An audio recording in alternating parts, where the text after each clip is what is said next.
Cofio, gan Waldo Williams. Un funud fach cyn elo'r hael i forwel. Un funud fwyn cyn elo'r hwyr i'w hynt. I gofio am y pethau anghofiedig. A'r goll yn awr yn llwch ar amser gynt.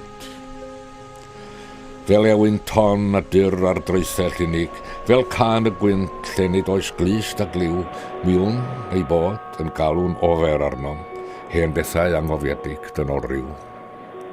Camp a chelfyddyd y cenedloedd cynnar, anheddau bychan a neuaddau mawr, y chwedlau cain a chwalwyd ers canrifoedd.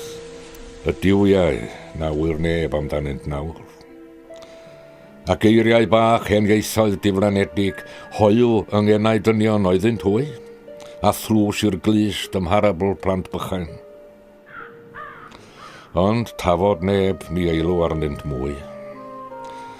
O genedlaethau dir i fedi deiar, a'i breuddwyd dwyfol a'i dwyfoldeb brau. A eris ond tawelwch i'r calonau fi gynt, yn llawenychu a thristau. Mynych ymrig yr hwyr, a mi yn unig. Daw hiraeth am eich nabod chi bob un. A oes a'ch dail o hyd mewn cof a chalon, hen bethau anghofiedig teulu dyn.